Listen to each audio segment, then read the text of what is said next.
for the bare necessities, the simple bare necessities. Hello and welcome back to Waly Gisnep's Animated Classics, a podcast where we're going through the Walt Disney animated classics to see which ones are worthy of making our list of animated classics, albeit a Waly Gisnep animated classic.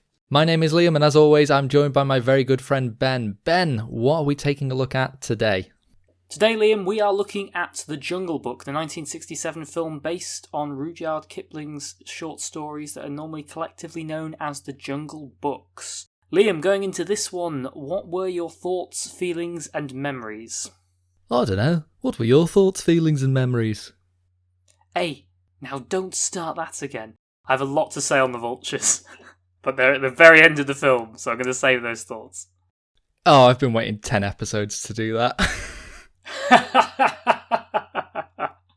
I mean, there's no reason you can't just do this in every episode now. So this is definitely one of those films that I watched a lot as a child, and I kind of thought I was over it. I don't think I've watched this film a whole lot since I was 10, and the last few times I watched it, I thought, yep, it's the film I remember, it's alright. But watching it today, I forgot just how good it really is. Now, Liam, you've talked on this podcast a few times about your 4-year-old test. I.e., if you had a 4-year-old who was obsessed with watching a film over and over again, would the film still be tolerable?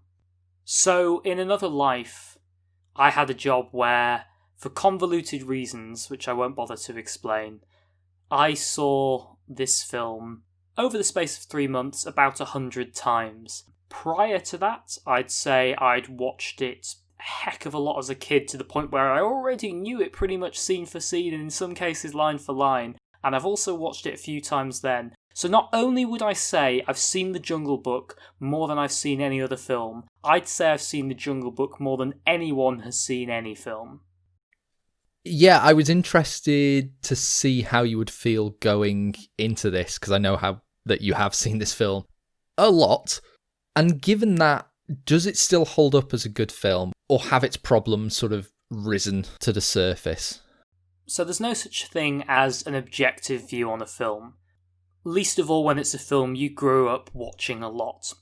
But I'd say I think I'm fairly well equipped to judge The Jungle Book on its own merits, and before rewatching it for this, I haven't seen it in maybe 5 years.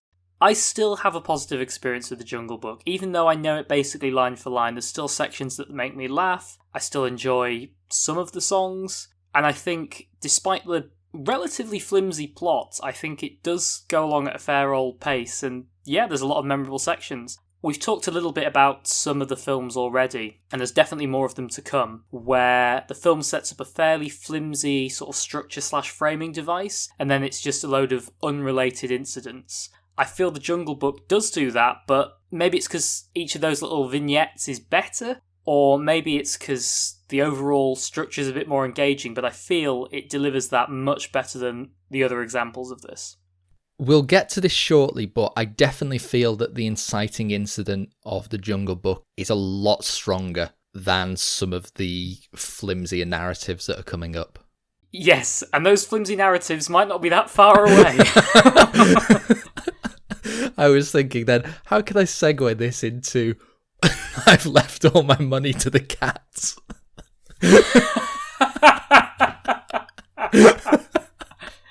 Oh man, I've got so much to say about that. I tell you what then, let's start going through The Jungle Book. Right at the very start then, we have a classic storybook opening, and the only note I have on this is that they've gone through the effort of showing some of the chapters that feature in the original stories, but there's no author on the front of the book, and I think that's a bit of a cheap move by Disney there. We just have no way of knowing who wrote it. I mean, it's later in the credits, but we just have no way of knowing. Also in the credits, I have a note that there are very few female characters, and one of the few female characters is simply credited as the girl. Maybe these credits were written by Sherlock Holmes. Sherlock Holmes always refers to Irene Adler as the woman. FYI. My main note about the opening credits is one of the actors who plays the vultures is called Lord Tim Hudson. And you know when you go, I don't think you're a real lord. Though on that note of the cast, the voices overall are very English for this Indian jungle. Now, I know it's set in colonial India, but I didn't think that extended to the wildlife as well. On the positive side, I feel that this film does a good job of having a very different atmosphere to other films. I think particularly there's the songs, but I think particularly just the sort of atmospheric music is quite evocative. I think the visuals, it does pull you into that jungle, and the whole film is set in the jungle as well, which I really like, and I think it does a really good job of setting tone. But that said, okay, I was going to say if the film was made nowadays, it would feature a lot more Indian characters, but I know for a fact that the other version has Bill Murray and Scarlett Johansson in, so maybe not. Just to touch on something you mentioned briefly, I think that the score and the backgrounds are back to some of the strongest we've had so far, really, and frankly, for a very long time. Yeah, I'd agree with that. That said, and again, maybe this is only because I've seen this film 150 times, there's a lot of recycled animation in this film. I think they do a good job of hiding it. There's some fairly egregious examples. Car getting unravelled from the tree is just the same shot but flipped. But they do the same thing a lot with Mowgli and Bagheera's running animations, where there's only kind of one version of that and they just flip it or change the context of it or cut away from it. Again, to the casual viewer who's seen it less than 10 times, you probably won't notice it, but I do, and it drives me mad. So we open on a, if I may say so, stunning shot of a waterfall. I think the animation on it is fantastic. As I say, backgrounds, we're back to really fantastic quality backgrounds again. And then we are introduced via narration to the character of Bagheera, a panther who hears a somewhat unusual sound in the jungle, which is revealed to be a small infant human in a basket. Bagheera makes a point of saying that he should have obeyed his first impulse and walked away. And my thought there was his first impulse almost surely would have been to eat him. Yeah, that's fair. Bagheera's quite a weird character in this film, because throughout the film, he basically gets sick of everyone's shenanigans, so buggers off, and then 2 minutes later comes back and goes, I guess I'll have to sort everything out again. He is the definition of someone who's martyring themselves. Will do whatever you need him to do, but will complain about how much he's putting himself out to do it. And whilst reflecting on this, Bagheera realises the baby will need feeding, and soon. And his thought process goes like this: I've got a baby here who needs feeding. And then it occurred to me, wolves! It's not going to end well for the baby. Yeah, he leaves a picnic basket outside the wolves' den and assumes that they're going to take care of it. Why doesn't he speak to them? He's like, okay, I'll leave it with them and the maternal instinct will kick in. Just explain to them rather than just leaving it there and hoping they don't immediately devour him. Hopefully their maternal instinct is stronger than their instinct to feed. Also, again, I've seen this film a lot. They reuse some of the animation from 101 Dalmatians on the wolf pack. And so the wolves decide to raise Mowgli as one of their own. And then we cut 10 years into the future and we see a young Mowgli who now has a loincloth. And I appreciate that. I'm not sure which animal taught him how to do that, but I'm glad they did. I literally only realised this watch. It's the sheet they find him in. And he's fashioned it into pants. Ah, that's fantastic. Yep, took me, well, as I say, about 150 watches to notice it. But yeah, so there is an explanation. I will say I much prefer the rubbish haircut on Mowgli than I did on Arthur. Oh, for sure. And again, there's a lot of reused animation from Mowgli. Again, the wolves coming out and licking his face. It's just from Sword in the Stone. I promise I'll say other things about this film. So we jump forward a few years, and Mowgli's grown into, I don't know how old he's meant to be, 10, I was assumed? Yeah, they say 10 reigns have passed. Oh, okay, I wasn't assuming then. I was told.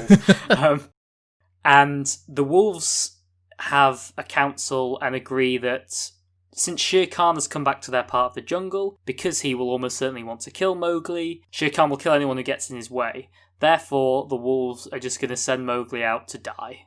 And they specifically say that even might of the pack is no match for Shere Khan. And let's throw Bagheera in there too. So they're saying a whole pack of wolves and a panther are no match for Shere Khan. But at the end of the film, he is beaten by 4 vultures and a stick. Yeah, and so, as I mentioned, we've got the inciting incident, and I think it's really strong. They jump straight to it. As soon as we go to the future, they say, he's old enough now, Shere Khan's coming back, we can't protect him, he needs to go back to live with his own kind. And now the film is about Bagheera taking Mowgli back to the man village. If I ever have children, my approach will be, when I get sick of them, is I go, there's a tiger come back, so you're on your own, mate. Sorry. And this sets up something I think this film does exceptionally well, and that is building tension towards Shere Khan. There's some films that I think do very well at showing us the villain throughout because they feel ever present, whereas Shere Khan feels like this inevitability. He shows up very late in the film, but he's constantly being referenced in how dangerous he is, that he's coming, and that he's a threat. And it makes his appearance that much more impactful when he does finally show up. And what follows is really just a series of loosely connected events just to explore the jungle. But as you mentioned, throughout every event there is this looming threat of Shere Khan, and he's always there in the background, and I think it's really good. So the first of these events is after a day of travel, Bagheera and Mowgli decide they need to sleep, so they sleep in a nearby tree where we are introduced to the character of Kaa. And you can scratch off Sterling Holloway on your bingo card because Kaa is voiced by quote-unquote Professor Sterling Holloway. Can I just point out that this might be the most effort he seems to have put into a performance so far? And by that I mean he's adding a slight hissing sound to his speech.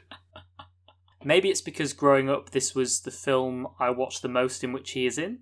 But I actually think Kaa is the role that suits him best. I think it's very memorable as a performance, and I think his voice suits that character a lot more than it suits other characters. Yes, I know he voiced Winnie the Pooh, I still stand by it.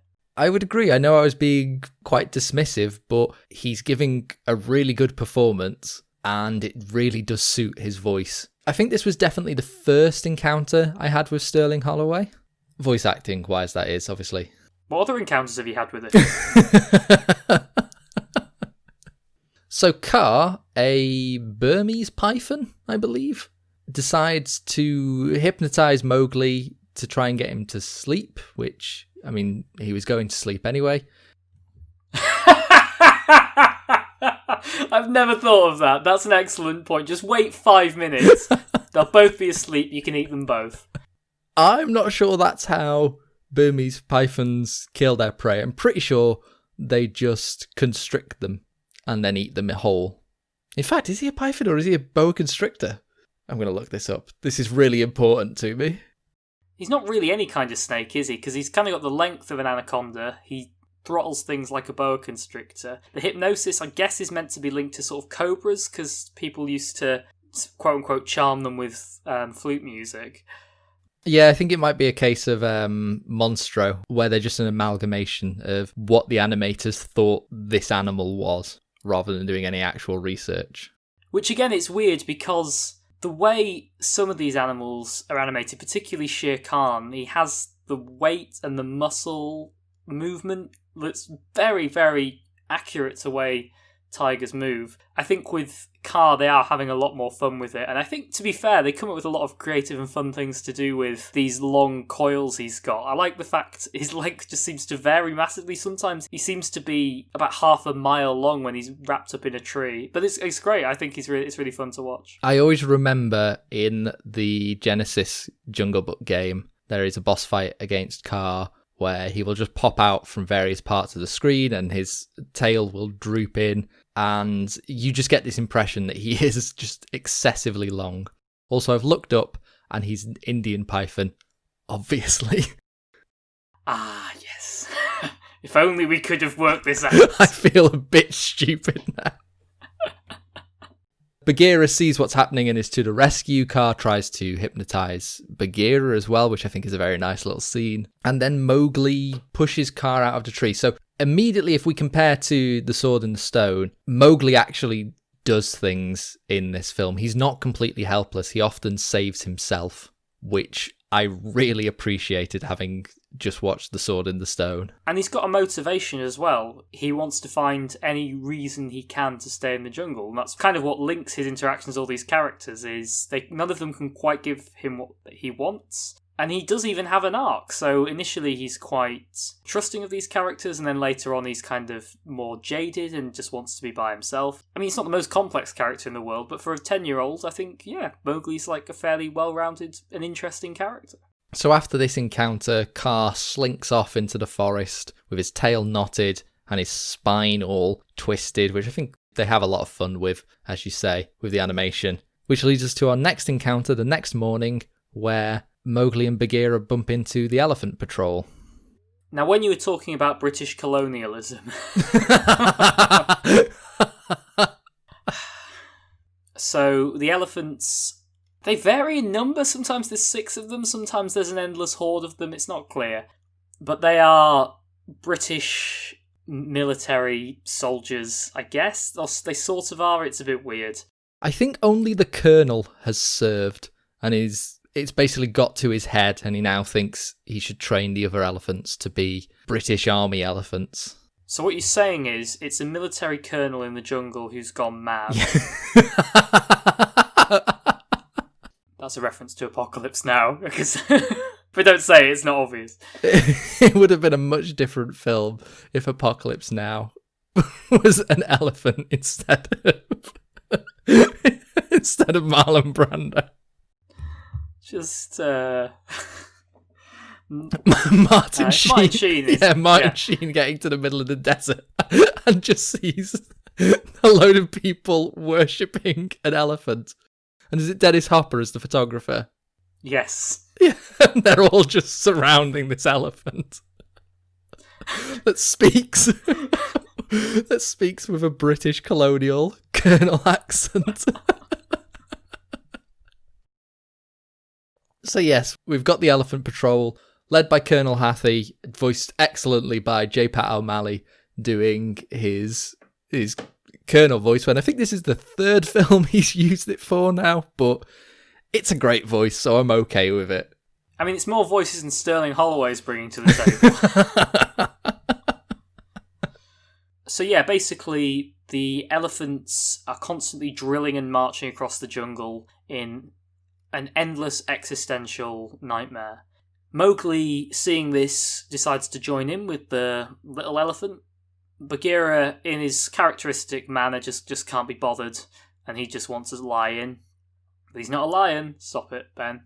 And there's just some shenanigans. I don't really know what else to say. Then there's an inspection. There's some quite nice little jokes where Colonel Harty's inspecting all the elephants, and there's some nice little visual jokes. I think my favourite is just, there's one who looks absolutely battered, like he's got like a black eye, his like tusks go in different directions, and Colonel Harty looks at him and goes, very good. Yeah, they managed to get a few jokes in for each of the elephants, which I think is quite nice. There's the haircut, which is quite nice.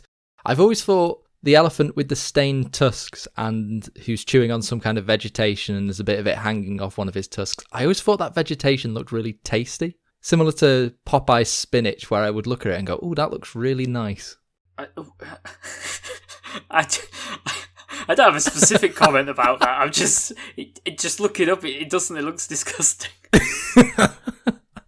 Another note I have on this is we have another child actor. Well, we've got 2 child actors actually, but Junior, the smallest elephant in the herd. Do you know who voiced Junior? I know one of them was Wolfgang Reitman, the director's son. Yes, Mowgli was Wolfgang Reitman's son, Bruce Reitman. No nepotism there. He's clearly a very talented child actor.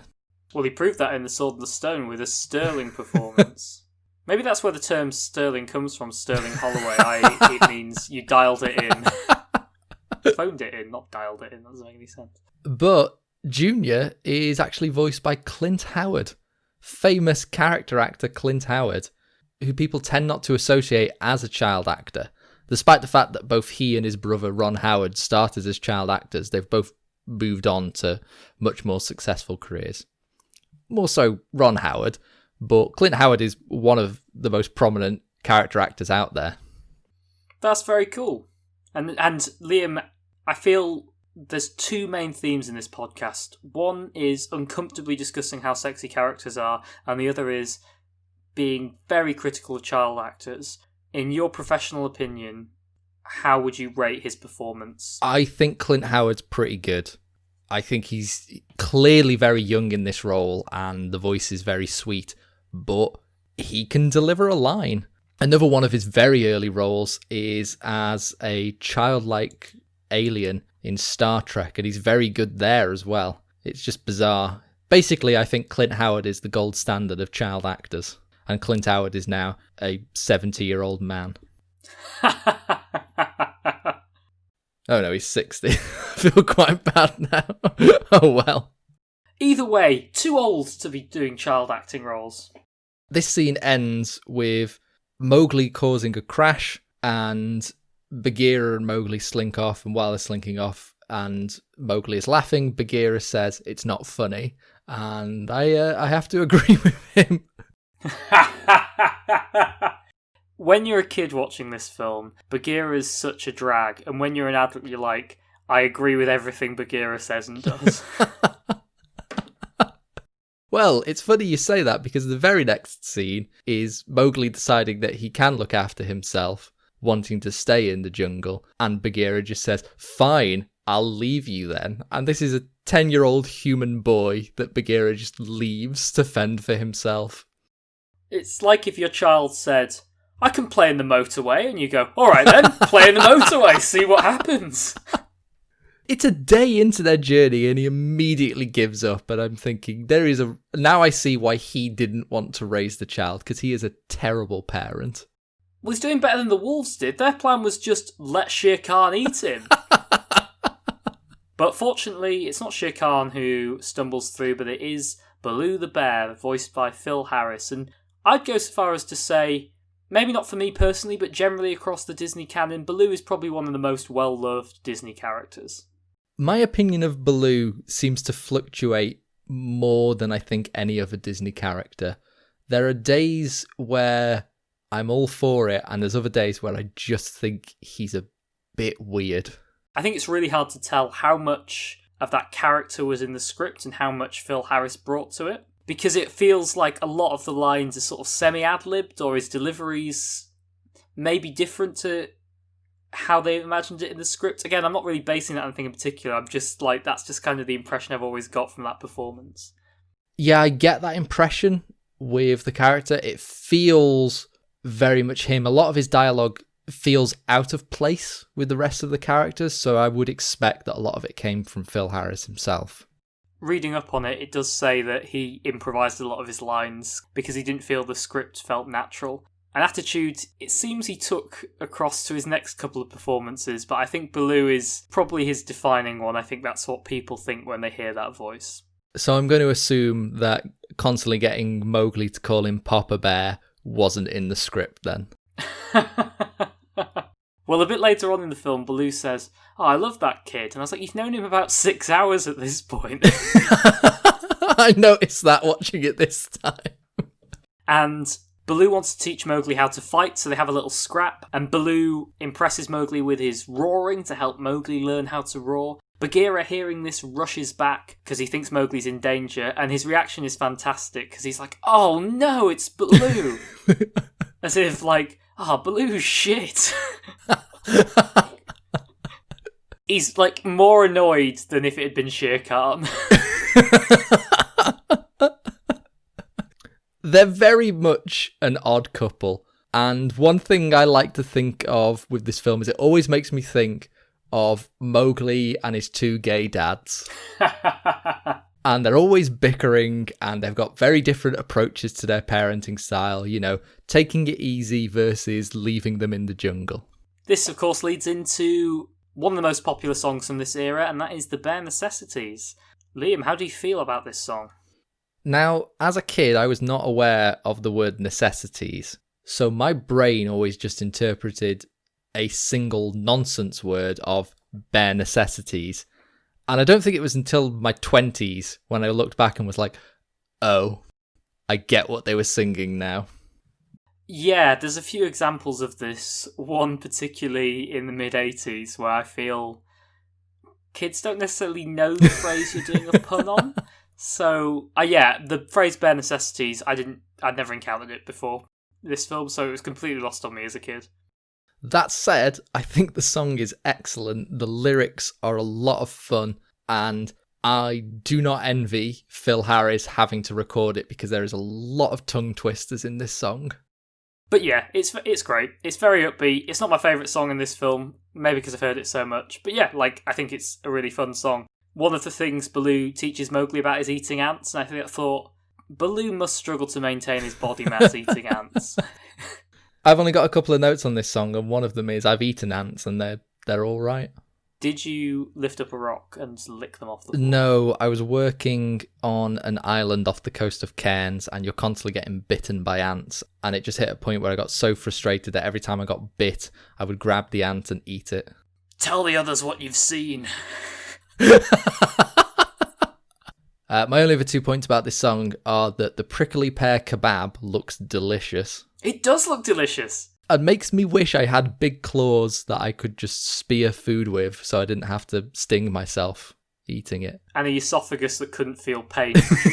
That's a very good point. Just because he can grab the food, how is he going to eat it? And that the back scratching scene is incredibly satisfying. Yeah, I'd agree with that. And again, they do a great job of pairing these wild trumpet solos with the visuals of Baloo scratching. And again, I think just as a leitmotif almost of matching that messy, scatty trumpet music with the character of Baloo just works exceptionally well. So Bagheera quickly grows weary of Baloo's antics and buggers off again. Honestly, he does it every few minutes. He's like Gandalf.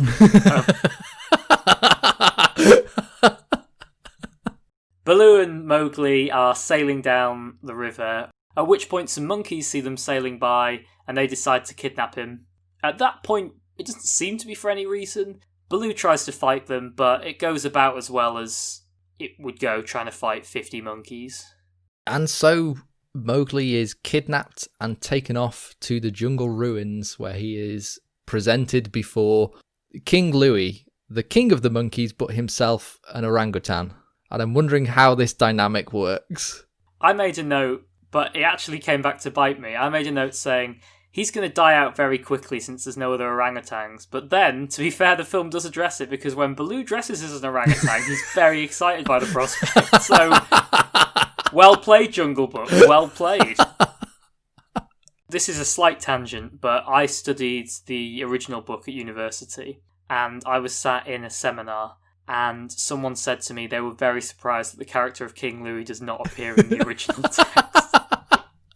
You know, I'm always surprised by that too, because I think Louie has a surprising amount of depth. His character goals are quite profound. He wants to be human, and he thinks the way of becoming human is by mastering fire, which is the one invention that separates humans from the rest of the great apes. And pants. That's insanely profound for a children's film, and to find out that it was invented for the film and is not from the source material, that really impressed me when I first found out about that.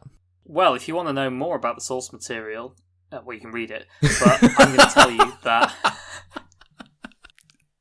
to tell you that the monkeys still appear, and the solution Bagheera and Baloo generate is to get Kaa involved, because the monkeys are terrified of Kaa, and it's implied Kaa just goes and kills them all. Or that Kaa dresses up as a female monkey.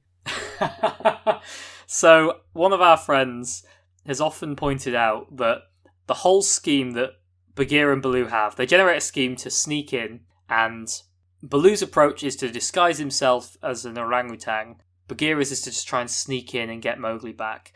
And he points out that they are a panther and a bear. They don't need to be scared of an orangutan.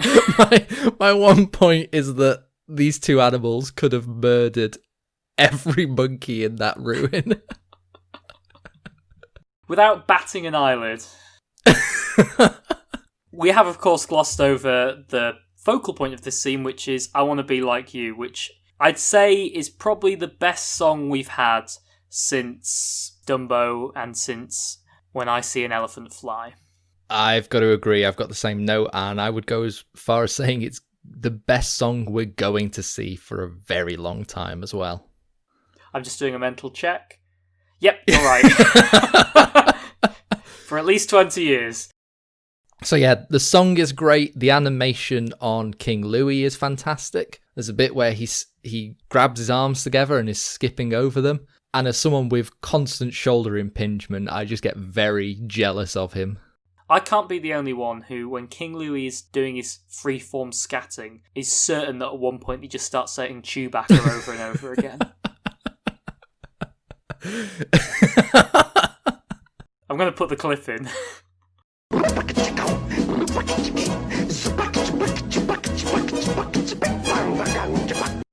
In fact, the entire bridge of this song is just gibberish scat, and it's wonderful. Another note I have about this is, for some reason, I've just put the quote, "Take me home, daddy."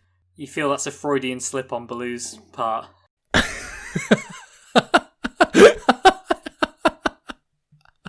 He's getting a bit too into his character of the female orangutan. And obviously, Baloo's disguise doesn't last very long, so we lead into a chase sequence where Baloo and Bagheera are trying to escape with Mowgli. The monkeys keep snatching him back. In the process, they damage the ruins and they start crumbling around them. As previously mentioned, a lot of this sequence is lifted from the Mr. Toad section, the Wind in the Willows section of The Adventures of Ichabod and Mr. Toad. Honestly, it's the laziest film. They did about 10 minutes of animation and everything else is recycled. They manage to escape, and Bagheera brings Baloo up to speed on the situation with Mowgli, and it's like, if he doesn't get out of here, Shere Khan is going to kill him. And this is where Baloo is like, but I love this child I've known for 6 hours. I want to train him to be a bear. Now, this sequence, there's 2 scenes in this film that I think do something very rare in Disney films and in films in general, and they show really good passage of time.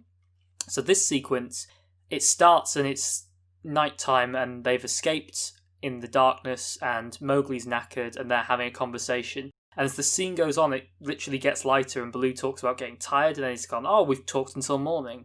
And there's another scene later on in the final showdown with Shere Khan where it's nighttime and then you get a thunderstorm and then the rain settles and then it leads into another morning. And I think both those sequences do a really good job of organically having time pass during them.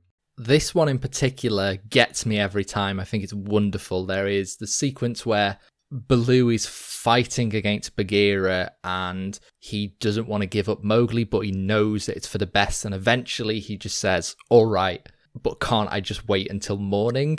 And the Bagheera responds with, it already is morning. And every time that happens, there's just that little twinge in my heart where I'm like, oh, that's great. And it's really sad. Yeah, it's a really nice emotional beat in the film. And we see Baloo struggle the following day when he's trying to break it to Mowgli, but he can't. Mowgli goes all edgelord and runs off because he wants to be alone. So Baloo and Bagheera run off to try and find him. And it's at this point that I think we get our first sight of Shere Khan. Yeah, we finally get to see him after all this build-up. And just to really hammer home how much of a threat he is, we see him actually hunting Bambi's mum. I was going to say, we see him versus some recycled footage from Bambi.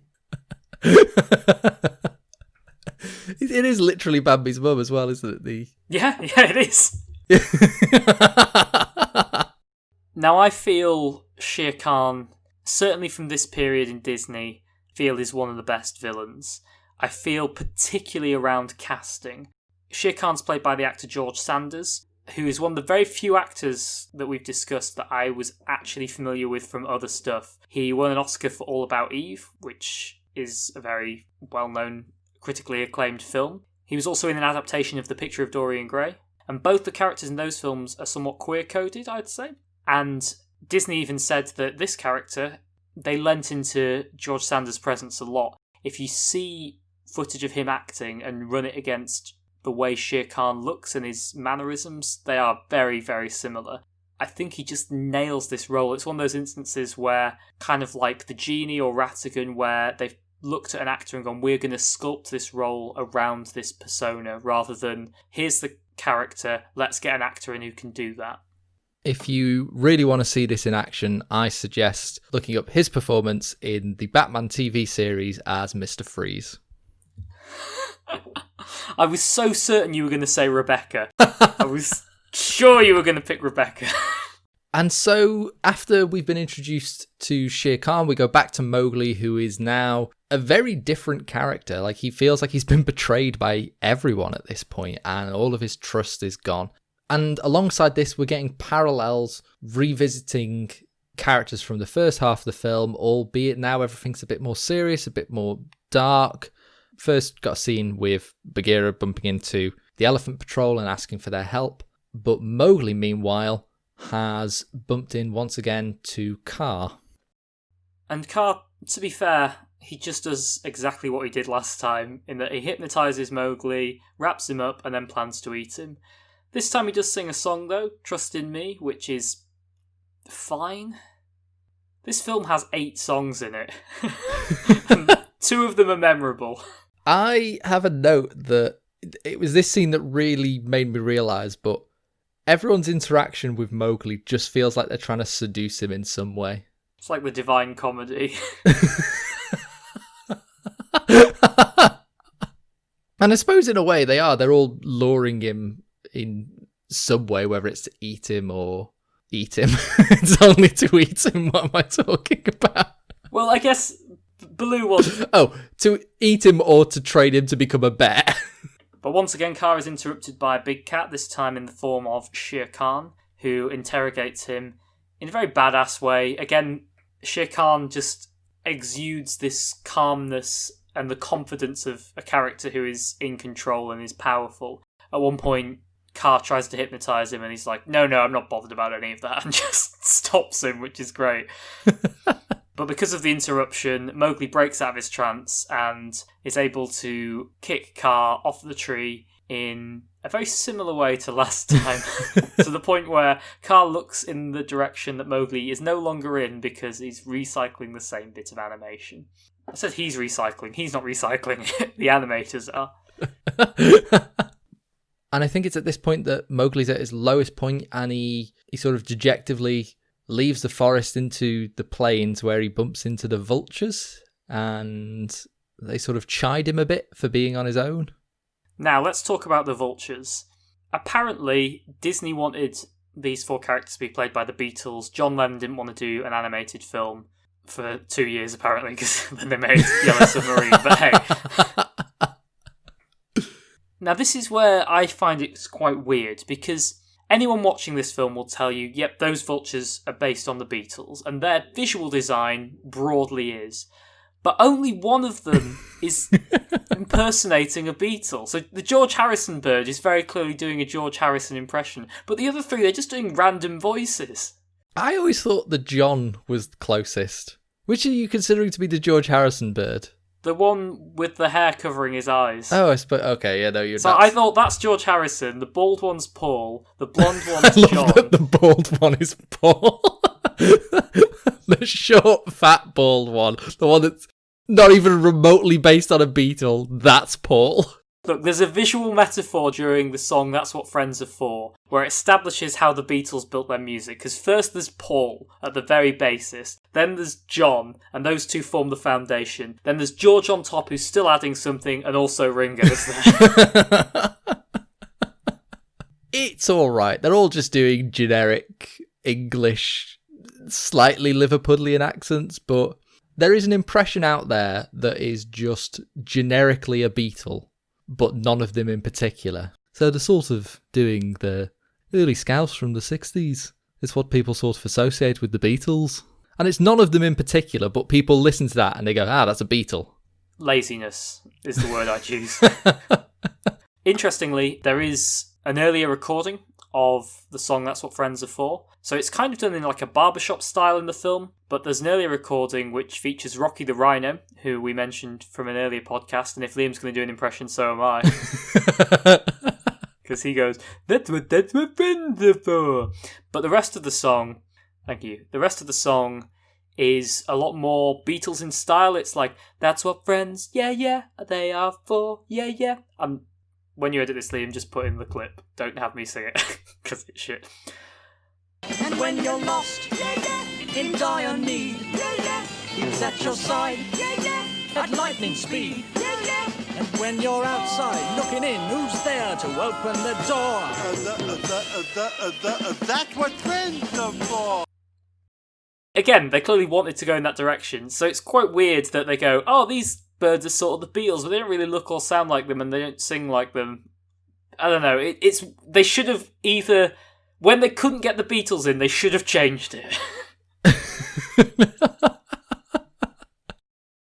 It was the only bit of animation they'd actually drawn for the film. They weren't just going to throw it out. And I would say the end of the song That's What Friends Are For might be my absolute favourite moment in any Disney film, which is Shere Khan coming in and blowing them all out of the water by going lower than I thought it was possible for a human being to sing. I looked into this to see who provides that singing voice, and I think it is George Sanders himself. It's awesome. It's just great. It's absolutely incredible. I will say I am always surprised by the second half of That's What Friends Are For. I always associate it with the, as you say, the barbershop opening, and then the beat definitely ups a bit. Again, it's not quite to what they originally had planned, but it's an alright song and I quite like it. I think it's quite nice, actually. The vultures are basically saying, you're on your own, you don't trust anyone, we'll be your mates. To which his response is, I'm alright, thanks. But no, we now have the big confrontation that we've been leading up to between Shere Khan and Mowgli. And there's real drama in this scene. As I say, I think they do a good job of the passage of time and establishing the tone. Shere Khan, there's that seething rage that's like bubbling underneath him. Mowgli refuses to run away for his entertainment and chooses to stand his ground and fight him with a stick. And he's saved at the last second by Baloo grabbing Shere Khan by the tail mid-pounce and saving Mowgli's life. There's then a bit of back and forth where Baloo's holding on to Shere Khan whilst Mowgli's sort of hitting him with a stick. It has about as much effect as you think it would have on a tiger.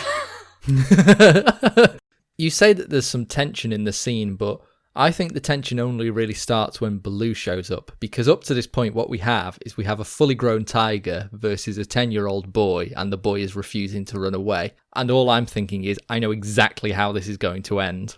You've not read The Life of Pi, have you, Liam?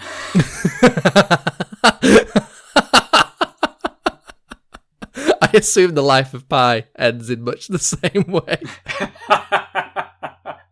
So, eventually Shere Khan breaks free of Baloo's grip and just goes to town on him. He says, I'll kill you for this, and he's just mauling the crap out of him. It's really brutal. Yeah, and the vultures, seeing Mowgli's bravery, decide to help him. Once again, they're the ones, let's go help our friend. At no point does Mowgli say he's friends with them. They've decided they're friends. You say that the vultures jump in to help, but really the thing that jumps in and is most helpful is the lightning striking the tree, setting everything on fire. Yeah, Mowgli really lucks out, because I think if that hadn't have happened, Mowgli, Baloo, and the vultures would all be dead. Yeah, so the fight goes from being a fairly one-sided tiger versus a small boy, a bear, and some vultures, to completely swinging in the opposite favour just by the introduction of fire, which I think is quite nice. And Mowgli, being a human, having an intelligent understanding, he decides to take one of the flaming sticks and he ties it to Shere Khan's tail because he's been informed that fire's the one thing that Shere Khan is afraid of.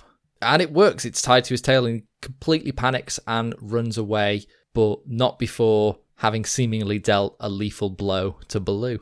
And the vultures gather round. Now, I'd like to say it's because they're concerned about Baloo, but at the end of the day, they are vultures, and there is a fresh corpse. It's our lucky day. We got a new friend and some food. And then Bagheera arrives and makes a little speech about how Baloo will be remembered. Baloo's fine. I don't know what to say. Like, he just wakes up and he's, oh, I'm alright. And everything looks great. Baloo and Mowgli can live in the jungle together because the threat of Shere Khan is gone. I was wondering whether this was a change made by Disney to make it less scary and just sort of have the happy ending. But does this fight take place in the source material? And if so, does Baloo actually die? No, it's very different in the source material. In the original, Shere Khan's very much presented as a scavenger, almost. And he's not really seen as a direct threat, more as he's quite tricksy. So yeah, it's a very different situation in the book.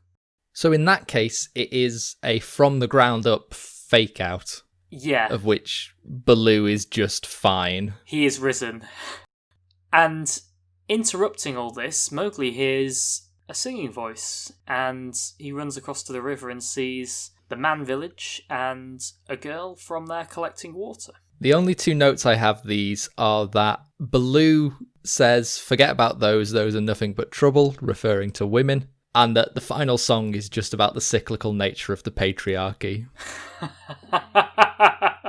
Yeah, in terms of gender politics, this film isn't great. So you're right, I think in terms of Mowgli's character arc, everyone's offering him something a little bit different in the jungle, like whether it's sort of military precision or being a bear or being eaten.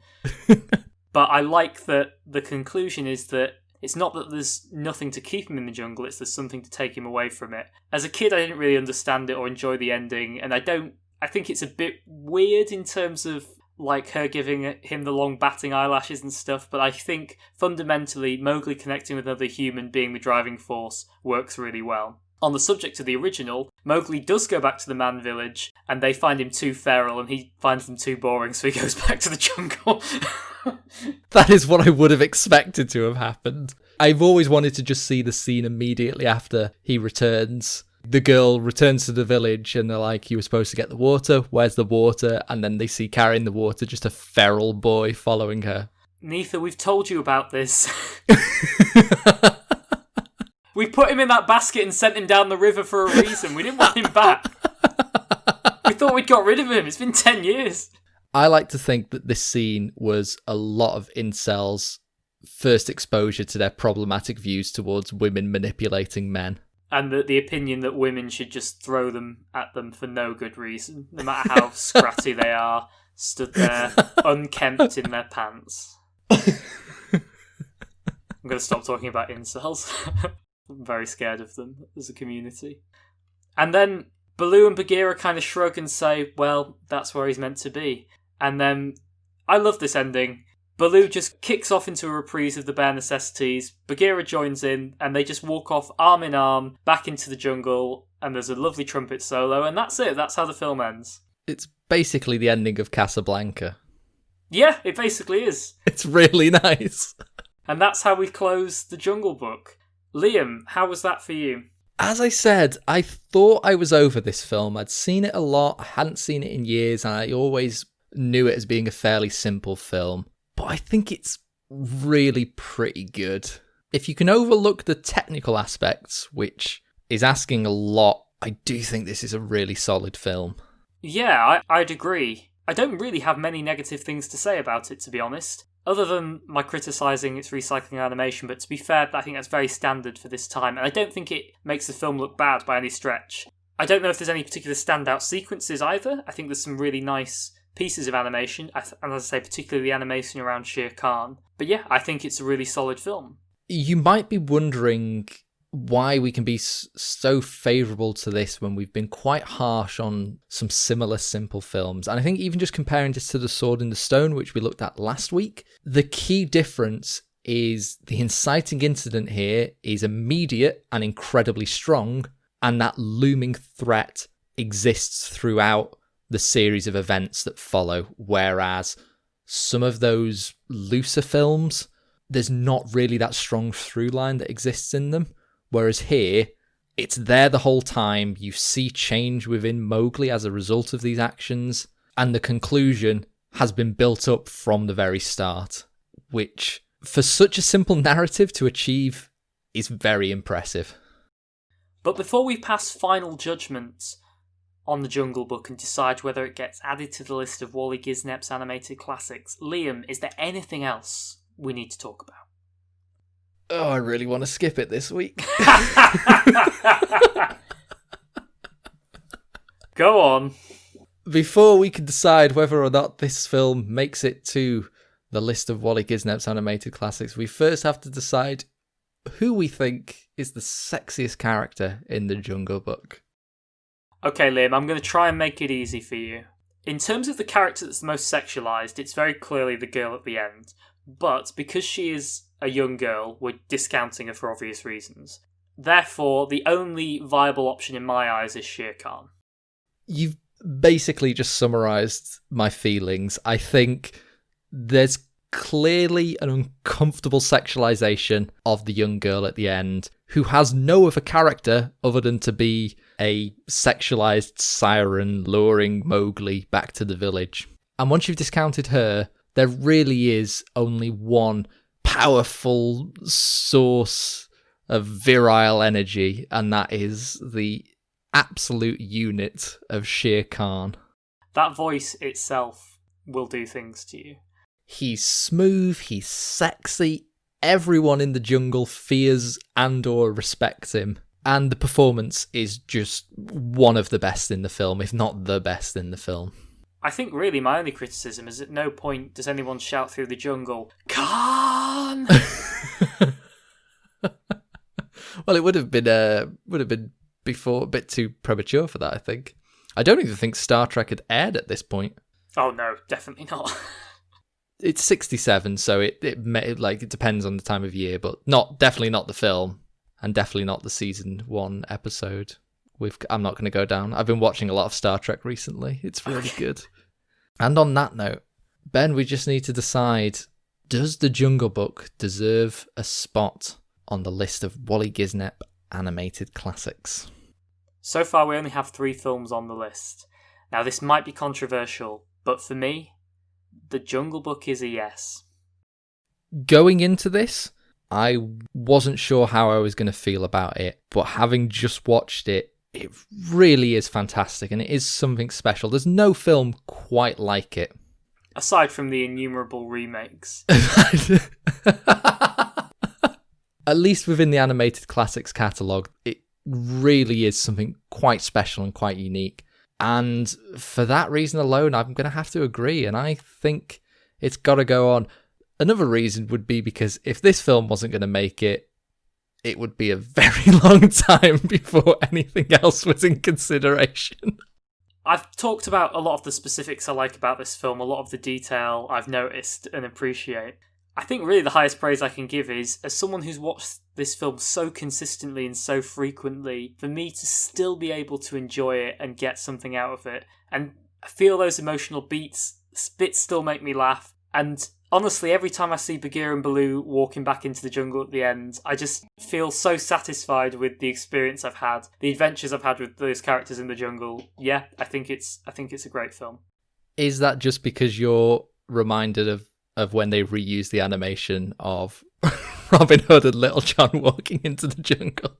Okay, earlier I said The Jungle Book is the laziest piece of animation. That's not entirely true.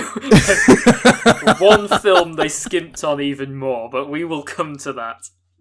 And that is our discussion of The Jungle Book. Do you agree? Do you think it deserves a place on the Waly Gisnep animated classics? Or have we been too quick to sing its praises? So, Ben, what are we going to be taking a look at next time? Next week, Liam, we are looking at the 1970 film The Aristocats. I know most people say The Aristocats, but I say Aristocats. That's where I put my emphasis. Deal with it. Now, this is going to be the first film that had no direct involvement from the man himself, Walt Disney, and also the first non-package film to not be based on an existing story. So I'm quite keen to see whether or not they pulled it off. So remember to join us next time to see whether or not The Aristocats makes it onto the list of Waly Gisnep animated classics. Until next time, we'll see you then. Who's at your side? At lightning speed. And when you're outside looking in, who's there to open the door? That's what friends are for.